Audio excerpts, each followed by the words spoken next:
새해가 밝은 지 벌써 2주가 되었습니다. 각자 새로운 목표와 그에 따른 계획을 세우고 다짐하며 시작하지 않았을까 싶은데요. 누군가는 벌써 작심삼일을 경험하고 구정을 앞두고 지금 다시 의지를 불태우는 시간을 보내고 있지 않을까 하는 상상도 해봅니다.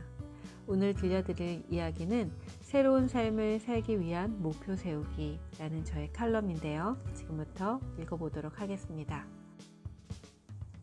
코칭 장면에서 목표를 설정하는 것은 무엇보다 중요하다.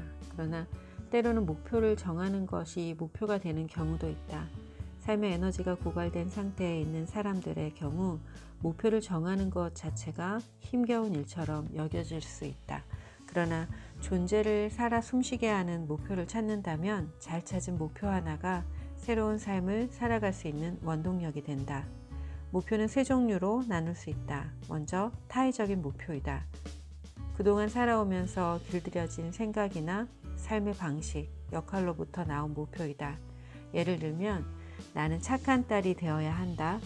나는 성공해서 부끄럽지 않은 삶을 살아야 한다. 이와 같이 뭐뭐 해야 한다로 표현되며 목표의 주체가 자기 자신이 아닌 타인인 경우가 많다. 이런 목표는 달성하려는 마음을 정함과 동시에 힘이 붙이고 그 과정에서 답답함과 우울을 경험하며 자신의 능력을 부정하기도 한다. 심한 경우 목표를 회피하고 싶은 나머지 스스로를 돌보지 않고 자기 파괴적인 삶을 살기도 한다. 다음은 자의적 목표이다. 이 목표는 스스로 원하는 것을 설정했기에 목표를 정하는 순간부터 이루어가는 과정이 활기차고 행복하다. 정해진 기간 동안 목표를 완벽하게 이루지 못하더라도 좌절하거나 포기하지 않고 과정을 수행해가며 여정을 통해 성장한다. 마지막은 영적 깨달음을 통한 목표이다. 현재의 상황과 능력을 초월한 보다 높은 차원의 이타적인 관점에서 비롯된 목표이다. 사명이라 불리는 이러한 목표는 개인적인 목표를 뛰어넘어 지구 전체와 다음 세대를 생각한다. 자의적인 목표와는 비교하기 어려울 정도로 강력한 목표의식이 생기며 그 과정에서 더욱 큰 기쁨과 몰입을 경험하게 된다. 사명은 현재 삶의 영역을 넘어선 성장으로 안내한다. 누구나 살아가는 동안 수많은 목표를 정한다. 우리가 스스로 정한 목표라 해서 모두 좋은 것만은 아니다.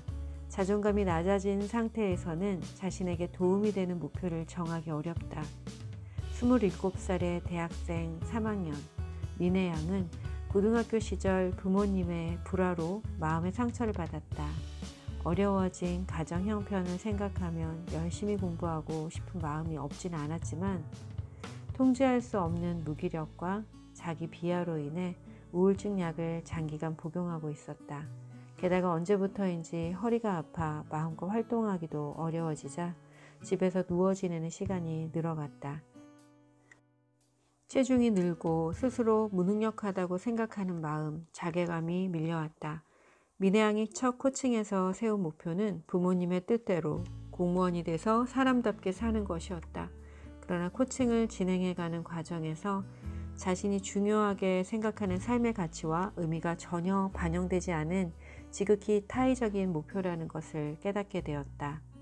자신이 원하는 삶과는 거리가 멀다는 것을 알아차렸다. 고등학교 때부터 27살이 될 때까지 세상에 나가는 것을 두려워하며 자기 속으로 움츠려들기만 하던 민혜 양은 불과 8번의 코칭을 통해 자신의 현재 생활과 행동을 객관적인 시선으로 볼 수 있게 된 것이다. 부모님도 민혜 양도 열심히 노력하고 있으나 능력이 부족하여 잘 되지 않는다고만 생각하고 있었다. 그러나 스스로를 깊이 알아가는 코칭 대화 속에서 자기를 괴롭히고 있는 것은 자기 자신이며 부모님의 뜻을 따르고 싶지 않은 마음을 표현하지 못해 엉뚱한 방법으로 부모님을 괴롭히고 자기를 파괴하고 있었다는 것을 알아차렸다.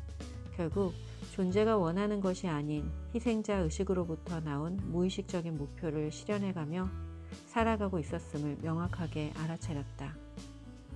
착하고 수동적인 모습으로 자신이 원하는 것을 솔직하게 말하지 못해 혼란스러운 삶을 살아가던 민혜양은 더 이상 자신이 원하는 목표와 상반된 행동으로 자신의 목표를 망쳐버리고 주변에도 고통을 주는 삶을 살고 싶지 않다는 마음에서 용기를 냈다.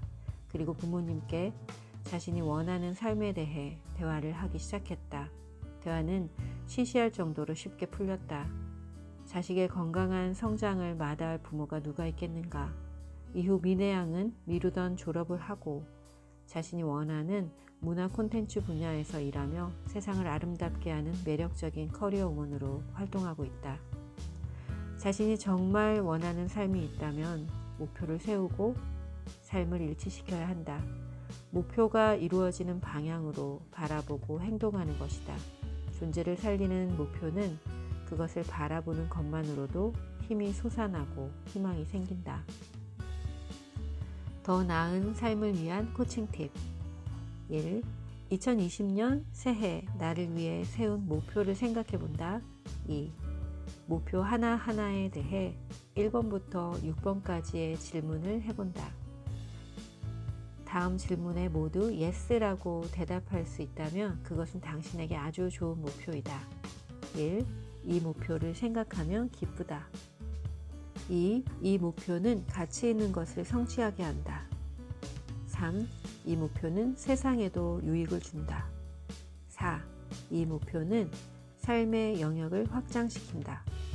5. 이 목표는 큰 목표를 이루기 위한 징검다리가 된다. 6. 이 목표는 능력을 개발하고 발휘하고 인정받을 기회를 준다. 2020년을 견인해갈 목표를 정했다면 혹시 모를 방해물에 대해서도 생각해보고 대안을 생각해본다.